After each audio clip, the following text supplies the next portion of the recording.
Fora da Caixa. A análise dos factos que marcam a atualidade. Ora viva, bom dia Carlos Santos, bom dia ouvintes da Rádio de Cabo Verde. Saudamos a todos aqueles que nos acompanham aqui no país, mas também na nossa vasta diáspora, com os votos da continuação de uma boa semana e sempre ligado com a rádio da sua preferência, a RCV. Técnicos aqui em São Vicente, o Nelson Neves, na cidade da Praia, Máriozinho Fernandes, como sempre, fora da caixa, às terças-feiras, com os comentários de Vladimir Silves Ferreira, a quem também desejo os votos de bom dia. Ora viva, como estamos? Bom dia, igualmente bom dia para o jornalista Orlando e para todos os radio-ouvintes. Esta disposição? Tudo em cima. Tudo em cima. É isso que queremos, que continue sempre assim. Ora, vamos então para alguns temas que temos aqui para análise. Naturalmente, um dos assuntos tem a ver com o veto, digamos, do Presidente da República, a nomeação de Abrão Vicente para o cargo de embaixador de Cabo Verde em Portugal. Abrão Vicente escreveu na sua página no Facebook que já sabia que o Presidente não iria aceitar a proposta do Governo de Ulisses Correia Silva para que o ex-ministro e também ex-candidato à Câmara da Praia fosse dirigir a Embaixada de Cabo Verde em Lisboa. Ora, se Abrão Vicente já sabia que José Maria Neves não iria aceitar, o porquê então do próprio Governo fazer esta nomeação? Bom, Orlando, em relação a essa questão, devo pontualizar o seguinte. Em primeiro lugar, fui consultar a página oficial do Sr. Presidente da República, não encontrei nenhuma referência a esta questão. Portanto, a Presidência não tornou público se recebeu essa indicação por parte do Governo e nem que o tenha vetado. Também fui consultar a página oficial do Sr. Primeiro-Ministro e também não encontrei nenhuma referência a esta questão. Mas é um assunto de domínio público, não é? Exato. Não encontrei nada que indica que o Primeiro-Ministro enviou o nome do Dr. Abrão Vicente para assumir a função de embaixador de Cabo Verde em Portugal. Portanto, a única fonte que encontrei foi efetivamente uma publicação do próprio Abrão Vicente, dando conta que o seu nome terá sido vetado pelo Presidente da República, e as notícias que saíram nos jornais online, particularmente, apresentam como fonte, portanto, esta publicação do Abrão Vicente. Portanto, qualquer análise a esta questão terá que ser feita com base nestas premissas. Portanto, não podemos tomar esta notícia como um fato consumado se todos os intervenientes não se pronunciaram e não confirmaram pelos meios oficiais esta questão, pelo menos os meios que eu consultei. Mas tudo bem, tomando esse caso como verdadeiro, vamos partir desse pressuposto, portanto, é um pressuposto, tendo o nome do Abrão Vicente sido vetado pelo Presidente da República, não é de todo estranho face ao que tem sido o posicionamento do Presidente da República em relação a casos recentes de propostas de nomeações com características semelhantes, ou seja, o Presidente da República definiu como linha vermelha a não indicação de nomes de personalidades que ele considera como sendo excessivamente partidarizados, e é nesta sequência que terá declinado e vetado nomes como o do Dr. Felisberto Vieira num passado recente, que terá alegadamente sido também convidado para assumir a Embaixada de Cabo Verde em Cuba. Portanto, a linha definida pelo Presidente da República é clara, mas mesmo assim é uma linha que suscita algumas dúvidas e alguns questionamentos. Por exemplo, podemos levantar aqui a seguinte questão. Quais foram os critérios que editaram a nomeação do atual embaixador de Cabo Verde em Cuba, na China, aliás, o atual embaixador de Cabo Verde na China, que é político e que tem uma carreira conhecida na política, que é médico de profissão, portanto, que não é da carreira diplomática. Portanto, aqui também, mesmo dentro dessas linhas, há nuances em que o cidadão comum, como é o meu caso, não percebe o que terá diferenciado o percurso do Dr. Arlindo do Rosário do Dr. Felisberto Vieira, por acaso, fazendo aqui essas duas comparações. Mas acha mesmo que aqui, esta tal linha vermelha, houve alguma falha, algum ruído naquilo que José Maria Neves traça como linhas vermelhas? Não sei, aqui também sendo algo que não está legislado, que não está clarificado e que depende da interpretação e das próprias referências definidas pelo Presidente da República, portanto, há aqui margens que o cidadão comum não percebe e não tem acesso, né? Mesmo relativamente ao que é uma pessoa excessivamente partidarizada, não é claro quais são os critérios, por exemplo, ficamos sem saber, não é? Mesmo se recuarmos mais atrás, nós podemos ver também que, enquanto Primeiro-Ministro, o Sr. Presidente da República, atual Presidente da República, indicou para a função de embaixador muitas personalidades que, hoje em dia, muito provavelmente, não caberiam nos critérios que hoje estabelece como linhas vermelhas, né? Mas esta prática não começou com ele. O Presidente José Carlos Fonseca começou aplicando esta regra e aplicou ao cidadão Mário Matos, quando este foi indicado para a Embaixada de Espanha, mas a meio de mandato o Dr. José Carlos Fonseca mudou de critérios e nomeou vários embaixadores políticos. Portanto, aqui, ao meu ver, nestas questões deve-se seguir aquilo que o nosso quadro legal determina. Se há lacunas na lei, então é preciso rever, atualizar o quadro legal para que esta questão não fique à mercê das interpretações de cada um que circunstancialmente assume a função de Presidente da República. Sim, seria esta a minha questão, que cada vez que temos um Presidente da República, cada um vem com, digamos, as suas regras. É necessário definir isto em lei, de facto. Claro, e vamos por o seguinte, por exemplo, o nosso Primeiro-Ministro atual, o Dr. Ulisses Correia Silva, é uma pessoa com um potencial presidenciável. Vamos imaginar se daqui a alguns anos o Dr. Ulisses Correia Silva for Presidente da República, por hipótese. Vai estabelecer regras que ele, enquanto Primeiro-Ministro, não aceitava, não cumpria ou não entendia como correto. Portanto, não podemos estar nessa inconsistência, não é? Se há lacunas, se há aspectos a corrigir, a melhorar no quadro legal que regula o perfil de representantes diplomáticos de Cabo Verde lá fora, é no quadro legal que devemos corrigir e não na interpretação de cada um que circunstancialmente assume a função de Primeiro-Ministro ou de Presidente da República. Vamos para outros assuntos que vão marcando também a atualidade. Ora, a Enapor tem até o final deste mês, de março, porque o próprio Presidente do Conselho de Administração já disse isso publicamente, tem até o final deste mês para pagar salários em atraso dos funcionários da fábrica Tunlo, que está inoperacional há já um ano. Os trabalhadores por várias vezes fizeram manifestações, pediram encontros com o governo, no sentido de saberem como é que esta situação ficaria, mas há esta promessa da Enapor para que os salários em atraso sejam efetivamente pagos até o final deste mês e também a reativação da própria fábrica. Cabo Verde está à procura de um novo parceiro para fazer a reativação desta fábrica, tendo em conta que deixa muita falta para a economia de São Vicente, mas também de Cabo Verde no seu todo. Vamos ver até o final deste mês se efetivamente esta questão ficará resolvida, porque pessoas com meses de salários em atraso, isto tudo cria um stress para a família, e tendo em conta as dificuldades que cada um enfrenta. Ora, este caso é apenas mais um caso entre muitas outras semelhantes que já vivenciamos no passado recente e que vamos continuar a vivenciar no futuro, infelizmente. Vejamos o seguinte: a Enapor terá concedido a sua infraestrutura de transformação de pescado a uma empresa espanhola. A empresa explorou o espaço por um determinado período de tempo.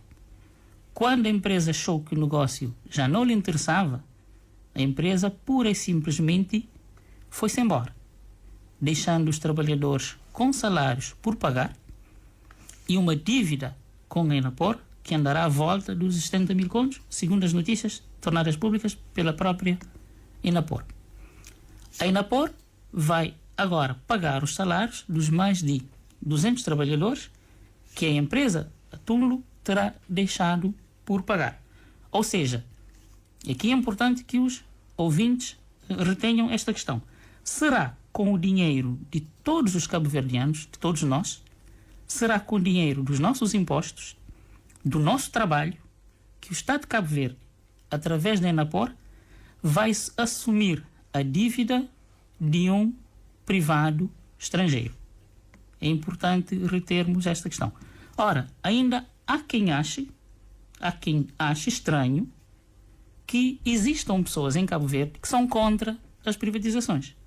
Eu, particularmente, sou bastante cético em relação às privatizações, porque, no fim das contas, os prejuízos ficam sempre na conta do Estado, dos cidadãos cabo-verdianos, do erário público, e o lucro sempre na conta do privado. Portanto, este é um exemplo. Está sendo assim com este caso da Tundu. Foi assim com a Eletra, que não se lembra nos anos 2000 como é que passamos com a Eletra. Foi várias vezes assim com os TACV. Vai ser assim com os atuais operadores dos transportes marítimos quando saírem do país. Nós vamos ficar com o ônus, com as responsabilidades das dívidas e tudo que for por pagar que terá ficado. É o que tem sido a norma, a prática dos processos de privatização, sobretudo dos serviços essenciais à economia cabo-verdiana. Ainda ontem ouvimos o Sr. Vice-Primeiro-Ministro falando da importância do país manter um certo equilíbrio sobre os indicadores macroeconómicos do país, mas é digno que se pergunte, estes gastos, como o que a Enapor vai ter que assumir agora, não põem em causa o equilíbrio macroeconómico do país? Ou será apenas as propostas que visam beneficiar as classes mais desfavorecidas? Portanto, são questões que penso que os radioouvintes devem estar atentos, porque o país perde muito dinheiro nessas situações, quando, com uma boa gestão local, poderíamos, muitas vezes, ser mais eficientes e beneficiarmos tanto os trabalhadores que estão nessa situação, mas também os recursos públicos do país estariam salvaguardados. Temos tido em Cabo Verde vários casos deste tipo, de pessoas, empresas estrangeiras que vêm para aqui fazer a gestão, é verdade, criando postos de trabalho, mas depois já toda uma crise e acabam por deixar o país e fica aqui muitas vezes situações de dívidas por pagar. E como colocou aí bem, quem vai pagar estas dívidas agora? Há necessidade de uma maior fiscalização, maior acompanhamento destas situações? Claro, sem dúvida, e há necessidade de nós, enquanto cabo-verdianos, definirmos que Estado pretendemos para o nosso país, qual é o papel do Estado nas nossas vidas e qual é o protagonismo que devemos atribuir ao Estado na garantia dos serviços básicos que os cidadãos precisam. Aí penso nomeadamente na saúde, na educação, nos transportes intra-ilhas. Quer dizer, há um conjunto de setores que temos que ser nós, os cabo-verdianos, assumirmos a responsabilidade, assumirmos os ônus, os custos de garantir qualidade de vida aos cabo-verdianos. Imagine, o setor de transformação do pescado na ilha de São Vicente trata-se de um setor fundamental para a garantia do salário de uma parte significativa das famílias são vicentinas. Portanto, é importante que o papel dos privados seja devidamente regulado e que a contratualização dos investimentos externos não ponham em causa aquilo que é a segurança laboral, as condições de trabalho dos nossos trabalhadores cabo-verdianos, mas, sobretudo, aqui também é um aspecto paralelo a esta questão, que é o facto desta empresa operar num quadro em que põe em causa a segurança, a saúde dos seus próprios trabalhadores, mas põe em causa também as condições ambientais da própria ilha. Todos sabem que há um problema crónico nesta fábrica, que é a emissão de um cheiro insuportável, fruto da forma como laboram, e que todo mundo sabe que é possível, com as devidas adaptações técnicas, com os investimentos adequados, garantir condições ambientais mais saudáveis para os munícipes em São Vicente, mas sobretudo para os trabalhadores que são os que são mais afetados. Portanto, aqui não só a questão laboral, salarial, mas também as próprias condições de trabalho dos trabalhadores nesta empresa. Eu penso que esta deve ser uma oportunidade de a ENAPOR estabelecer critérios e regras rígidas que defendam a saúde dos trabalhadores desta empresa. De facto, há um mês, quando a ENAPOR foi tomar os ativos da Tunlo, estivemos lá presentes para assistir a esta cerimónia, digamos assim. Uma das garantias que a ENAPOR dá é que o mau cheiro tende a desaparecer, ou seja, a nova parceira da Tulo, a nova empresa que vai fazer a gestão, terá que dar garantias em como este cheiro terá que desaparecer. Como? Vamos ver como será. Mas é uma das garantias. Uma vez que esse cheiro cria aqui perturbações diversas à cidade do Mindelo, uma cidade turística, recebemos vários cruzeiros, muitos turistas aqui nesta cidade, e passa uma imagem muito, muito triste, muito lamentável para a própria cidade do Mindelo. Mas claro, aqui para o seguinte, o privado não vai melhorar a situação se tal passe por ter que fazer avultados investimentos na aquisição de equipamentos mais eficazes e mais eficientes para debelar e minimizar esse efeito. O problema reside aí. Portanto, o privado estará interessado em gerar dividendos e ter retorno do investimento que vai fazer, e o investimento será mínimo porque terá que ser a ENAPOR a garantir. Se não for a ENAPOR a garantir as infraestruturas, os equipamentos adequados, os privados não vão ter interesse. Daí que é importante definirmos qual é o papel do Estado nesse processo.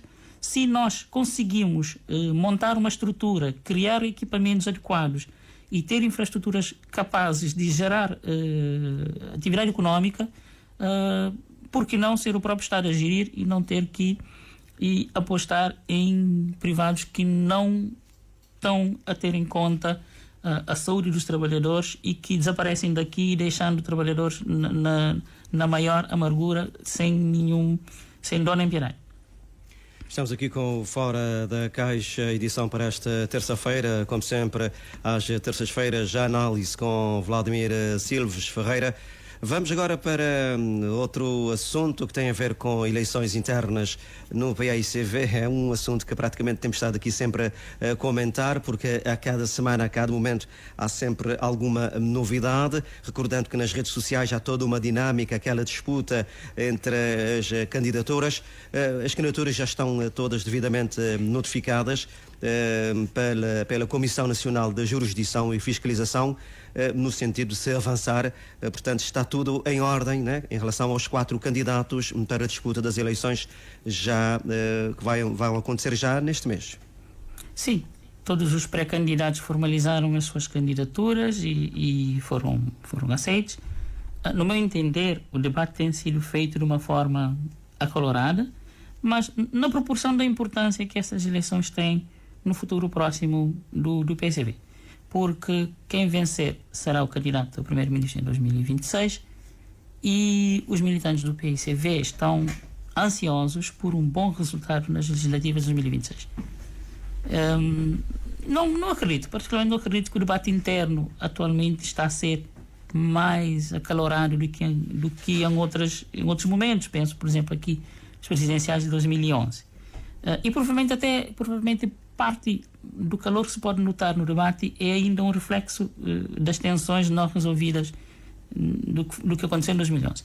Mas fica-se com a sensação de que as emoções estão à flor da pele, pelo facto de que hoje as redes sociais têm um alcance maior. Mas é enganador em certa medida. Eu, particularmente, acredito que mais de 70% do eleitorado não é ativo nas redes sociais e não formula o seu sentido de voto por outras razões, e não formula o seu sentido de voto por aquilo que se passa nas redes sociais. Formula por outras razões e por outras lógicas. Nós temos 4 candidatos, mas, a meu ver, nós podemos subdividi-los em dois grupos de candidatos. Há um primeiro grupo de candidatos que efetivamente estão na disputa para a liderança do do partido, Francisco Carvalho e Nunes Silva, e temos um segundo grupo composto por Francisco Pereira e Jorge Spencer Lima, cujas candidaturas não penso que está nos horizontes desses dois candidatos vencer as eleições. Visam seguramente outras metas e eventualmente marcar espaço para outras disputas ou eventualmente outras agendas que eu não consigo descortinar. Notamos também alguma discussão em torno de algumas fotografias de candidatos, um ou outro, ao lado de, por exemplo, uma figura de um outro partido, e essas coisas da imagem na política, sobretudo nestes momentos de disputa interna, acabam por trazer algum ânimo, digamos assim, no debate interno, ou nem por isso?